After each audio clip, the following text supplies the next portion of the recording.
दोस्तों चलिए आज एक नए टॉपिक की बात करते हैं हम लोग डाइस की। डाइस क्या होता है तो आप बताइए। कोई भी त्रिविमीय आकृति यानी 3 डायमेंशन कोई भी आपका फिगर हो वो किसका रूप होता है? डाइस का रूप होता है। यह घन होता है एक। ये कितने प्रकार का होता है? 2 प्रकार का, क्लोज डाइस बंद पासा, ओपन डाइस और खुला पासा। ठीक है, चलिए बात करते हैं। यहाँ डाइस में हम लोग पढ़ेंगे क्या, तो हम लोग सबसे पहले किसकी बात करेंगे? सरफेस। सरफेस यानी सतह। अगर डाइस में बोली जाए कुल कितनी सतह होती हैं तो आप याद रखेंगे 6 सतह होती है। ठीक है, अगर कॉर्नर की बात की जाए कोने कितने होते हैं तो कोने कितने बताएंगे आप लोग? 8 कोने होते हैं। कितने कोने होते हैं? 8 कोने होते हैं। ठीक है, चलिए हम लोग बात करते हैं क्लोज डाइस यानी बंद पासा क्या होता है। ध्यान से देखिएगा, यहाँ पर सतह कितनी होती हैं? 6, लेकिन आपको सिर्फ कितनी दिखाई दें? क्वेश्चन में सिर्फ 3 सतह दिखाई दें तो समझ जाइएगा कौन सा डाइस है? Close dice. देखिए 3 सतह दिखाई दे रही, 1 2 3, यहाँ पर 3 सतह दिखाई दे रही तो कैसा डाइस है? क्लोज डाइस है। लेकिन यदि वो पूरी की पूरी 6 सतह आपको क्वेश्चन में दिखाई दे दें, पूरी 6 सतह दिखाई दें क्वेश्चन में, तो आप समझ जाइएगा ओपन डाइस है। देखिए 1 2 3 4 5 और ये 6। समझ पा रहे हैं क्या अंतर है? क्लोज डाइस जिसमें 3 सतह दिखाई देती हैं, ओपन डाइस जिसमें 6 सतह दिखाई देती हैं। अब देखिए क्लोज डाइस आपका 2 प्रकार का होता है। पहला स्टैंडर्ड डाइस होता है जिसको हम लोग बोलते हैं प्रमाणित पासा।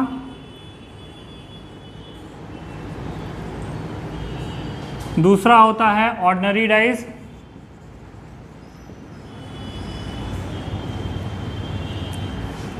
ऑर्डिनरी डाइस को हिंदी में क्या बोलते हैं? सामान्य पासा।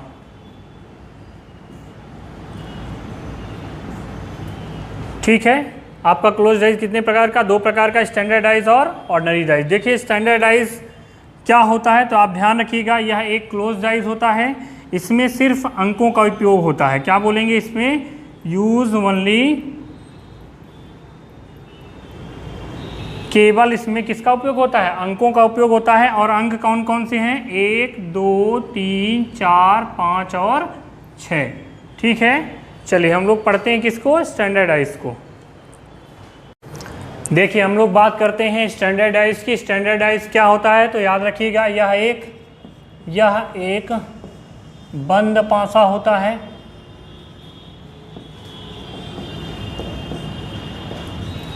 यह एक बंद पासा होता है। इसमें सिर्फ अंकों का उपयोग होता है। यूज ओनली नंबर, अंकों का उपयोग होता है। देखिए नंबर कौन कौन से हैं? 1 2 3 4 5 और 6। देखिए नंबर भी इनके अलावा कोई और नहीं हो सकते। आप पहचानेंगे कैसे कि डाइस क्या है? स्टैंडर्ड है तो आप क्या कहेंगे? किन्हीं भी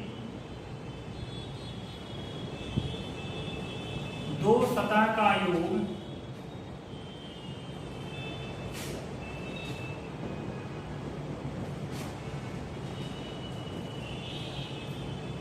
किन्हीं भी 2 सतह के अंकों का योग 7 नहीं होना चाहिए। क्या बताएंगे? किन्हीं भी 2 सतह के अंकों का योग क्या नहीं होना चाहिए? 7। जैसे यहाँ देखिए 1 2 और यहाँ क्या बन गया? 3। अब चेक करिए ये डाइस स्टैंडर्ड है कि नहीं, तो देखिए 3 और 1 4। क्या 7 आया? नहीं। यहाँ से कहिए 1 और 2 3, 3 2 5, कहीं से भी 7 नहीं आया तो ये डाइस कैसा है? स्टैंडर्ड है। और एग्जांपल देखिएगा,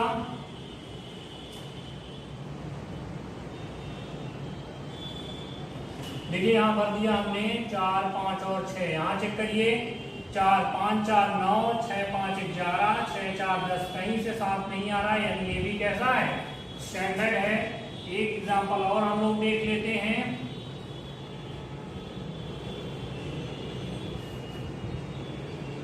यहाँ देखिए 4 2 6, 2 1 3, 4 और 1 5, कहीं से 7 नहीं आया, ये डाइस कैसा है? स्टैंडर्ड है। देखिए एक और बात करते हैं एग्जांपल की। देखिए 4 3 और 5, यहाँ देखिए 4 3 7 आ गया, यानी ये डाइस स्टैंडर्ड नहीं है। समझ गए होंगे कि कौन सा डाइस स्टैंडर्ड होता है और कौन सा डाइस स्टैंडर्ड नहीं होता है। देखिए यदि डाइज स्टैंडर्ड है तो विपरीत कैसे पता करेंगे, अपोजिट कैसे फाइंड करेंगे। तो आप क्या कहेंगे, यदि पासा स्टैंडर्ड है तो विपरीत सतहों का योग, अपोजिट सरफेस का सम, विपरीत सतहों का योग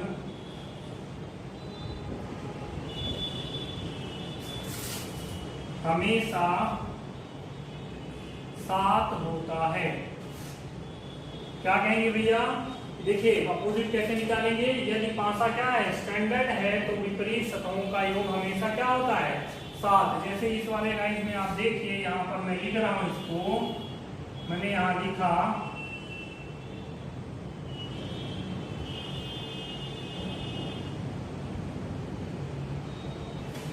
1 2 3। अब मैंने आपसे पूछा कि ये स्टैंडर्ड है कि नहीं, तो देखिए ये स्टैंडर्ड है, और यदि स्टैंडर्ड है तो आपसे पूछा जाए कि 1 का अपोजिट क्या होगा, 1 का अपोजिट क्या होगा, तो आप क्या बोलोगे 6, क्योंकि अपोजिट सरफेस का सम कितना होना चाहिए, 6 और 1 7। देखिए 2 का अपोजिट क्या हो जाएगा, 2 का अपोजिट क्या होगा 5, अथवा 5 का अपोजिट 2, 3 का अपोजिट क्या हो जाएगा 4, अथवा 4 का अपोजिट क्या हो जाएगा 3। ध्यान से देख लीजिए, स्टैंडर्ड डाइज क्या होता है, या एक ओपन डाइज होता है, इसमें अंकों का उपयोग होता है, सिर्फ अंकों का उपयोग होगा। देखिए पहचानेंगे कैसे, किन्हीं भी दो सतह का योग 7 नहीं होना चाहिए, लेकिन यदि स्टैंडर्ड है तो फिर विपरीत सतहों का योग क्या होना चाहिए, 7 होना चाहिए। ये क्या होता है अपना स्टैंडर्डाइज होता है, प्रमाणित पासा होता है। ठीक है, देखिए एक एग्जांपल और है आपकी स्क्रीन पर, इसको पता करिए स्टैंडर्ड है कि नहीं। तो यहाँ देखिए 3 2 5, 5 2 7, यहाँ पर देखिए 7 3 10, यहाँ देखेंगे 5 2 7 हो गया, यानी ये स्टैंडर्ड नहीं है। ठीक है, अब और एक क्वेश्चन लेते हैं। यहाँ पर देखिए हम पहचान कर रहे हैं कि आखिर कौन सा डाइज स्टैंडर्ड है कि नहीं। यहाँ देखिए एक एग्जांपल हमने लिया, यहाँ हमने लिख दिया 4 1 और 5। अब बताइए ये डाइज स्टैंडर्ड है कि नहीं। यहाँ देखिए 5 और 1 6, 4 और 1 5, 5 4 9, कहीं से 7 नहीं आया, तो ये कैसा है, स्टैंडर्ड है। स्टैंडर्ड यदि है तो अब आपसे पूछा जाए कि 1 का अपोजिट क्या होगा, तो क्या होगा बताइए 6, 4 का अपोजिट क्या होगा बताइए, तो आप क्या बोलेंगे 3, 5 का अपोजिट क्या होगा बताइए, तो आप क्या बोलेंगे 2। बात समझ में आ गई होगी। देखिए डाइज स्टैंडर्ड तभी होगा जब 2 का योग 7 नहीं होगा, जब 7 नहीं होगा तो फिर क्या करेंगे, अपोजिट निकालने के लिए तो अपोजिट सरफेस का सम कितना होना चाहिए, 7 होना चाहिए। ठीक है, यहाँ से स्टैंडर्डाइज होता है। चलिए अब हम लोग बात करते हैं ऑर्डिनरी डाइज की। तो ऑर्डिनरी डाइज क्या होता है, तो आप बताएंगे कि यह एक क्या है, बंद पासा होता है। इसमें अंक अक्षर संकेत या रंग किसी का भी उपयोग किया जा सकता है। ध्यान से देखिएगा, अंकों में हमें कैसे पता करना है कि कौन सा ऑर्डिनरी है कौन सा स्टैंडर्ड है। तो हमने बताया था कि जब आपका 5 2 7 आ जाए तो वो स्टैंडर्ड नहीं है, और स्टैंडर्ड नहीं है तो क्या होगा, ऑर्डिनरी डाइज होगा। देखिए जैसे ही 7 आ जाएगा तो वो क्या रहेगा, स्टैंडर्ड नहीं रहेगा, क्या हो जाएगा, ऑर्डिनरी हो जाएगा। ठीक है, अब देखिए यदि ये ऑर्डिनरी है, देखिए इसी की बात करते हैं कि यदि ये ऑर्डिनरी है, अब हमें इसका क्या करना है, अपोजिट पता करना है कि बताइए कौन किसका अपोजिट होगा। 3 का अपोजिट क्या होगा, 2 का अपोजिट क्या होगा, और 5 का अपोजिट क्या हो जाएगा। तो आप कैसे पता करेंगे, देखिएगा यहाँ 2 है 3 है 5। देखिए 2 का अपोजिट वो सभी नंबर हो जाएंगे जिनका यहाँ पर उपयोग नहीं किया गया है। कैसे, कौन से नंबर, 4 1 और 6। सेम 4 1 और 6 सभी नंबर अथवा के रूप में क्या हो जाएंगे, अपोजिट हो जाएंगे। किसके, इन सभी के। क्यों, क्योंकि यहाँ पर हम अपोजिट नहीं निकाल सकते। चलिए अब हम लोग बात करते हैं ऑर्डिनरी डाइज में। देखिए ऑर्डिनरी डाइज में हम लोग उन क्वेश्चन की बात करेंगे जब अपने पास डाइज की संख्या क्या होगी, 2 होगी। यानी आपको क्या करना है कि जब आपको इस प्रकार से क्वेश्चन दिखाई दे कि क्वेश्चन में डाइज की संख्या कितनी है, 2 है, आपको रूल क्या लगाना है, देखना क्या है टाइप फर्स्ट में, जब कोई 2 अंक यानी यहाँ पर नंबर का उपयोग किया गया हो, अल्फ़ाबेट का उपयोग किया गया हो या सिंबल का उपयोग किया गया हो, उनमें से कोई 2 कॉमन हो, उभयनिष्ठ हो। कैसे, जैसे देखिए ए का उपयोग यहाँ पर है, बी का उपयोग यहाँ पर है, 2 कॉमन हो, तो आपको क्या करना है, जो बचे हुए होंगे वो आपस में क्या हो जाएंगे, अपोजिट। जैसे यहाँ पर क्या बचा हुआ है, सी, तो सी का अपोजिट क्या हो जाएगा, डी हो जाएगा। आप देख पा रहे हो सी का अपोजिट क्या होगा, डी। लेकिन यहाँ पर यदि ए का अपोजिट अथवा बी का अपोजिट पूछेगा तो आप ए के लिए क्या बोलोगे, कैन नॉट डिटरमाइन, क्या बोलोगे, निर्धारित नहीं किया जा सकता है। सर क्यों निर्धारित नहीं किया जा सकता, क्योंकि आपको पता है लेटर की संख्या काफ़ी होती है यानी 26 होती। अगर यहाँ पर अपोजिट हमें पता करना तो देखिए यहाँ कॉमन कौन है, एक कॉमन है, 3 कॉमन है, तो 2 का अपोजिट क्या होगा, 4 हो जाएगा। 2 का अपोजिट 4, देखिए यहाँ पर हम 3 का अपोजिट बता पाएंगे, बताइए 3 का अपोजिट क्या होगा, 1 अथवा, देखिए 1 तो नहीं होगा क्योंकि 3 1 के साथ है, तो क्या हो जाएगा 5 अथवा 6। सर 5 अथवा 6 क्यों लिख दिया आपने, क्योंकि हमें पता है कि 5 और 6 का उपयोग नहीं किया गया है। और डाइज में आपके सिर्फ अंक कौन कौन से होते हैं, ध्यान रखिएगा, डाइज में अंक होते हैं 1 2 3 4 5 और 6। इसमें से इस डाइज में देखिए 1 3 4 और 2 का उपयोग किया जा चुका है, 5 और 6 नहीं थे, तो हमें पता चल गया कि 3 का अपोजिट क्या हो सकता है, 5 या 6 में से कोई एक। इसी प्रकार से आप देख पा रहे होंगे 1 का अपोजिट भी हो जाएगा। ठीक है, चलिए टाइप 2 की बात करते हैं। यहाँ पर क्या कह रहा है, यहाँ पर टाइप 2 हमने क्या लिखा है, जब कोई एक अंक अक्षर संकेत कॉमन हो तथा क्या कॉमन होनी चाहिए, उसकी सतह भी कॉमन होनी चाहिए। कैसे, देखिए यहाँ पर, जैसे यहाँ पर देखिए ए यहाँ कहाँ है, राइट में, तो यहाँ पर भी ए कहाँ है, राइट में। सेम एज इट इज़ यहाँ पर देखिए 4 कहाँ है, लेफ्ट में, तो यहाँ पर भी 4 कहाँ है, लेफ्ट में। यानी सरफेस भी क्या होनी चाहिए, सेम होनी चाहिए, कॉमन होनी चाहिए। देखिए यहाँ पर उपयोग किया गया लेटर समान है, उसकी सतह भी समान है, तो बाकी बचे हुए नंबर अपनी सतह वाले के साथ, यानी बी किसका अपोजिट होगा, डी का, सी किसका अपोजिट होगा, ई का। Same as it is A किसका, 2 का, 3 किसका, 6 का। सेम यहाँ पर देख लीजिए, तो यहाँ क्या होगा, मल्टीप्लाई हो जाएगा हैज़ का और प्लस किसका हो जाएगा, स्टार का। देखिए यहाँ पर आसानी से आप देख पा रहे होंगे, यहाँ पर ए का अपोजिट पूछेगा तो आपका आंसर होगा can not determine. Same as it is यहाँ पर इसके लिए होगा C N D, can not determine. ठीक है, लेकिन यहाँ पर यदि 4 का अपोजिट पूछता है तो 4 का अपोजिट कौन सा नंबर हो सकता है जिसका यहाँ पर उपयोग नहीं किया गया है। देखिए कौन नहीं है यहाँ पर, 5 नहीं है, यानी 4 का अपोजिट क्या हो जाएगा, 5 हो जाएगा। बात समझ में आपको आ गई हो। देखिए टाइप 3 की बात करते हैं। यहाँ पर टाइप क्या कह रहा है, जब कोई एक अंक समान हो यानी कॉमन हो पर उसकी सतह कॉमन ना हो। जैसे यहाँ पर देखिए यस कॉमन है पर सेम प्लेस पर नहीं है, 1 कॉमन है पर सेम प्लेस पर नहीं है, same as it is green common तो है पर सेम प्लेस पर नहीं है। तो हमें क्या करना है, ध्यान रखिएगा, हमें क्या अपनाना है, क्लॉकवाइज अथवा एंटी क्लॉकवाइज आपको रोटेट कर लेना है, घूम जाना है। सर किस प्रकार से घूम जाना है, तो ध्यान से देखिएगा। यहाँ पर क्लियर देखिए, यहाँ अगर बात करें तो कॉमन क्या है, यफ। ठीक है, तो यफ कोई यफ से आप क्लॉकवाइज चले जाइए। पहले कौन मिला, ई मिला, उसके बाद कौन मिला, जे मिला। सेम प्लेस से कॉमन कौन है, यफ, यफ से आप क्लॉकवाइज चले जाइए। पहले कौन मिला, जे, उसके बाद कौन मिला, आई। जो जिसके सामने है वो इसका क्या हो जाएगा, अपोजिट हो जाएगा। क्लियर है ये बात। यहाँ ध्यान ये रखना है कि दोनों में क्या करना है, आपको क्लॉकवाइज जाना है। चलिए एक और एग्जाम्पल देखते हैं। यहाँ देखिए कॉमन कौन है, 1 से हम क्लॉकवाइज जाएंगे तो पहले कौन मिलेगा, 3 और फिर 4। हमने 3 को भी लिख दिया, 4 को भी लिख दिया। 1 से क्लॉकवाइज गए, पहले 2 मिला, फिर 5 को 2 को लिख दिया, फिर 5 लिख दिया। देखिए यहाँ पर 3 का अपोजिट 2 और 4 का अपोजिट 5। आप ध्यान रखने वाली बात यहाँ पर यह है कि यहाँ यफ का अपोजिट हम नहीं बता पाएंगे, लेकिन यहाँ 1 का अपोजिट बता देंगे। क्यों, क्योंकि आपको नंबर एक ही बचा हुआ है, कौन है, 6, तो इसका क्या हो जाएगा, अपोजिट हो जाएगा। सेम क्वेश्चन यहाँ पर देखिए, ग्रीन आपके पास क्या हो गया है, कॉमन हो गया है।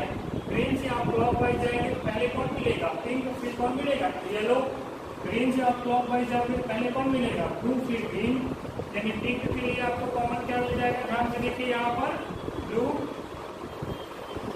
और येलो के लिए क्या मिलेगा, रेड।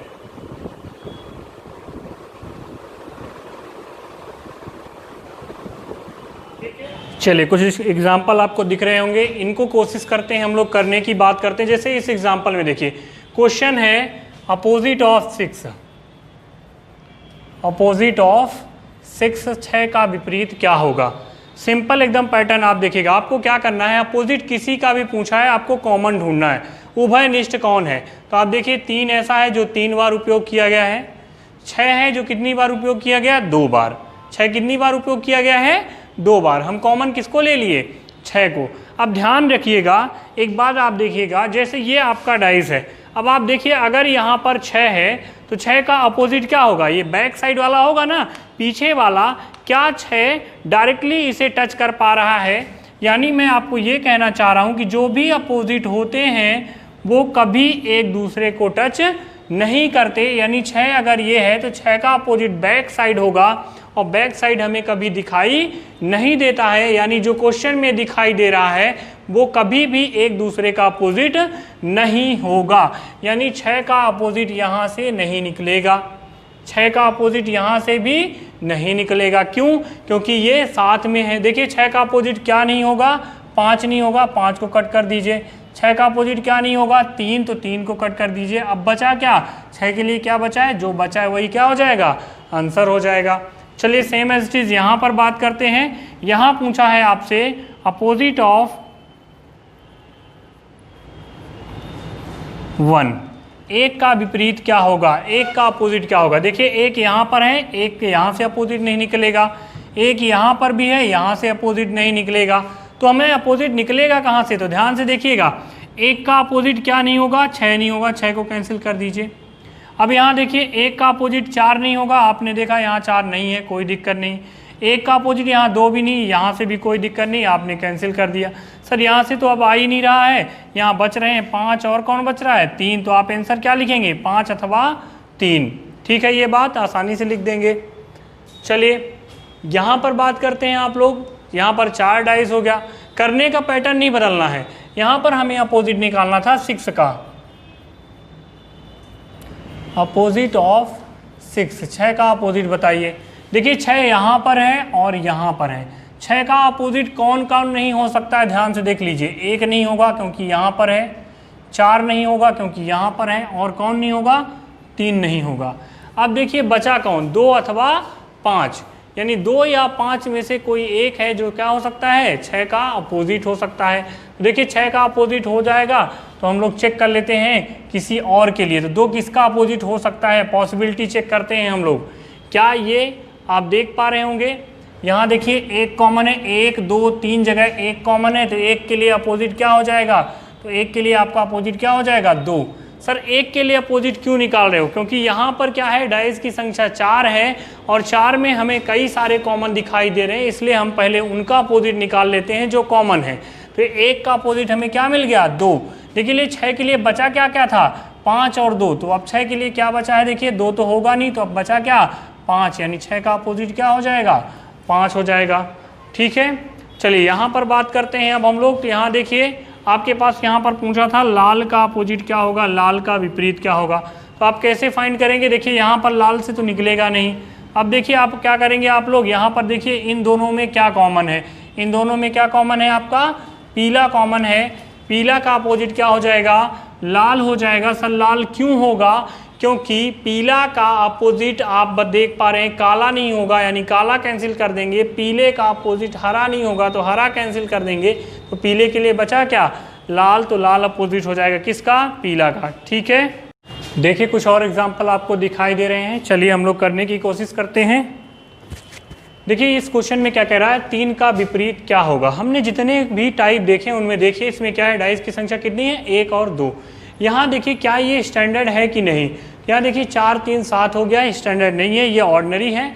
ऑर्डिनरी है, 3 का अपोजिट पता करना है। तो देखिए 4 कॉमन हो गया है, 4 की सतह भी क्या है? कॉमन है, तो 3 अपनी सतह वाले के साथ विपरीत होगा, यानी 3 का अपोजिट क्या हो जाएगा? 2। बात समझ में आ गई होगी। ठीक है, यहाँ देखिए सी का अपोजिट निकालना, सी का विपरीत क्या होगा? देखिए सी कॉमन है, सी क्या है? कॉमन है, दोनों में है, सेम प्लेस पर है, एक ही जगह पर है। अब लेटर की संख्या यहाँ कुछ भी हो सकती, तो आपका आंसर क्या होगा? C and D can not determine, निर्धारित नहीं किया जा सकता। यहाँ देखिए क्या कह रहा है? यन का विपरीत क्या होगा। देखिए यन कौन कौन सी डाइज में है, तो आप कहोगे सर फर्स्ट वाले में और लास्ट वाले में, यानी फर्स्ट और लास्ट से हमें अपोजिट नहीं मिलेगा। तो यन का अपोजिट क्या नहीं होगा? देखिए क्यू यहाँ पर है इसलिए क्यू अपोजिट नहीं होगा, पी यहाँ पर है यानी पी अपोजिट नहीं होगा, यन के साथ और कौन है? जेड भी है तो यानी जेड भी नहीं होगा। तो बचा कौन? यन का अपोजिट क्या हो जाएगा? आर हो जाएगा। बात समझ में आई? क्या कहता है, देखिए क्लोज डाइज कहता है जो एक साथ होंगे वो कभी एक दूसरे के अपोजिट नहीं होंगे, यानी n का अपोजिट p नहीं होगा और n का अपोजिट यहाँ से z नहीं होगा, बचा कौन, r अपोजिट हो जाएगा। आगे देखिए इस एग्जांपल में t का विपरीत क्या होगा। देखिए t का विपरीत पूछा है, t कौन सी डाइज में है, लास्ट वाले में। देखिए लास्ट वाले में t है और इन दोनों में कौन कॉमन है, q कॉमन है। देखिए q यहाँ दोनों में कॉमन है, यानी q का अपोजिट यहाँ से निकलेगा, q का अपोजिट यहाँ से निकलेगा, q का अपोजिट यहाँ से निकल सकता है। तो कैसे, देखिए q का अपोजिट कौन नहीं होगा, r नहीं होगा, हमने r को कैंसिल कर दिया। q का अपोजिट कौन नहीं होगा, s नहीं होगा, तो s को कैंसिल कर दिया। तो q के लिए बचा कौन है, t बचा है, यानी q का अपोजिट क्या हो जाएगा, t हो जाएगा। आपको t का पूछा था तो t का क्या होगा, q होगा। लास्ट वाले क्वेश्चन की बात कर रहे हैं, कह रहा है कौन सा रंग पीला का विपरीत होगा। देखिए पीले का अपोजिट पूछा है, पीला यहाँ पर है और कहीं पर पीला है क्या, पीला यहाँ पर भी है और पीला यहाँ पर भी है, यानी ना यहाँ से अपोजिट निकलेगा, ना यहाँ से अपोजिट निकलेगा और ना ही यहाँ से अपोजिट निकलेगा। तो बचा कौन सा, सिर्फ एक डाइस बचा है। तो चेक कर लेते हैं। देखिए क्या पीला का अपोजिट नारंगी होगा, नहीं होगा। देखिए पीला का अपोजिट नीला भी नहीं होगा, तो बचा कौन, पीला का अपोजिट क्या हो जाएगा आपका, बैगनी हो जाएगा। ठीक है, बात समझ में आ गई होगी। अब आप यहाँ से क्वेश्चन कीजिएगा। ठीक है, अब हम पढ़ेंगे क्लोज। देखिए अब हम लोग बात करते हैं ओपन डाइस की, खुला पासा की। ओपन डाइस कैसे पहचानेंगे, तो आप क्वेश्चन में देखेंगे कि आप सरफेस की संख्या 6 पूरी कॉमन काउंट कर लेंगे, 1 2 3 4 5 और ये 6। जैसे हम नंबर भर देते हैं 1 2 3 4 5 और 6, यानी सरफेस की संख्या कितनी दिखाई देनी चाहिए, सरफेस आपको सतह आपको पूरी 6 दिखाई देनी चाहिए। तो वो आपका कौन सा डाइस होगा, ओपन डाइस होगा, खुला पासा होगा। इसमें उपयोग किसका होगा, अंकों का, नंबर्स का उपयोग होगा। नंबर्स कौन से होंगे, 1 to 6। एंड यहाँ पर देखिए लेटर्स भी हो सकते हैं, लेटर आपको हिंदी के लेटर हो सकते हैं या इंग्लिश के लेटर हो सकते हैं। सिंबल्स हो सकते हैं, संकेत यानी प्लस माइनस गुणा भाग डिवाइड एंड सो ऑन। शब्द हो सकते हैं, वर्ड कोई से भी, फूल पत्ता, यहाँ पर फ्लावर्स हमने लिखा, लोटस लिख दिया हमने, प्लांट्स लिख दिया, ट्रीज लिखा, यानी ऐसे कोई भी शब्द हो सकते हैं। ठीक है, अब देखिए जैसे ये एग्जाम्पल आपके पास है, इसको हम एग्जाम्पल मानकर चलें और इसको सॉल्व करने की कोशिश करें, यानी कौन किसका अपोजिट होगा अगर निकालना है हमें, तो कैसे आप निकालेंगे, ध्यान से देखिएगा। याद रखिएगा यहाँ पर प्रत्येक तीसरी सरफेस, थर्ड, एक दूसरे की विपरीत होगी। जो प्रत्येक तीसरी सरफेस होगी वो क्या होगी, एक दूसरे का अपोजिट होगी। सर किस प्रकार से, तो यहाँ ध्यान दीजिए, 3 का अपोजिट क्या होगा, 4। कैसे काउंट किया, देखो 1 2 ये 3 सरफेस हो गई ना तीसरी। यहाँ पर देखो 1 2 और 3, यानी 1 का अपोजिट क्या हो गया, 5। ये 2 से देकर देखो 2 का अपोजिट क्या होगा, 6, यानी 3 के लिए हमने क्या लिखा, 4, 1 के लिए क्या लिखा हमने, 5, और यहाँ देखिए 2 के लिए क्या लिखा हमने, 6। ध्यान रखिएगा यहाँ स्टैंडर्ड ऑर्डिनरी से कोई लेना देना नहीं है, क्योंकि ये दूसरा टाइप है, उससे आगे बढ़ चुके हैं। सर तीसरी सरफेस ही अपोजिट क्यों होती है, तो ध्यान से देखिएगा, जैसे हमें ये फ्रंट में जो सरफेस दिख रही है इसका अपोजिट हमें पता करना, तो देखिए इसका अपोजिट हमें पता है पीछे वाला होगा। तो काउंट कैसे करें, आप कहीं से भी काउंट करिए, 1 2 एंड 3, इधर से काउंट करिए 1 2 एंड 3, यहाँ से काउंट करिए 1 2 एंड 3, यानी जो तीसरी सरफेस है वही क्या होती है, अपोजिट होती है। चलिए एक और एग्जाम्पल की बात कर लेते हैं। यहाँ पर यहाँ एक और एग्जाम्पल मैं लिख रहा हूँ, आप ध्यानपूर्वक देखिएगा, करने की कोशिश भी करिएगा।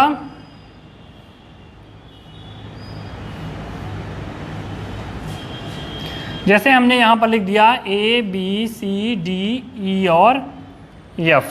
अब आपसे हमने कहा कि बताइए E का अपोजिट क्या होगा। हमने क्या पूछ लिया यहाँ पर, E का अपोजिट क्या होगा। तो देखिए कैसे निकालेंगे, ध्यान से देखिए, जो जिसका अपोजिट दिख रहा पहले उसको बना दो। यहाँ B किसका दिख रहा है, D का, यानी B का अपोजिट कौन हो चुका है, D हो चुका है। अब हमें आगे निकालना है, तो कैसे निकालेंगे, ध्यान से देखिएगा। देखिए E का अपोजिट कौन कौन नहीं होगा, देखिए F नहीं होगा। सर क्यों, क्योंकि F E से डायरेक्ट जुड़ा हुआ है। डी भी नहीं होगा क्योंकि डी भी क्या है, जुड़ा हुआ है, और सी भी नहीं होगा क्योंकि सी कॉर्नर से जुड़ा हुआ है। ध्यान रखिएगा, जो एक दूसरे से जुड़े होते हैं वो कभी भी एक दूसरे के अपोजिट नहीं होते। तो देखिए ई के लिए क्या बचा, ए, यानी ई का अपोजिट क्या हो जाएगा, ए। सेम एज चीज सी के लिए क्या हो जाएगा, यफ। सी के लिए आपका अपोजिट क्या हो जाएगा, यफ। बात यहाँ पर क्लियर हो गई होगी। एक और एग्जाम्पल यहाँ पर हम लोग देखते हैं।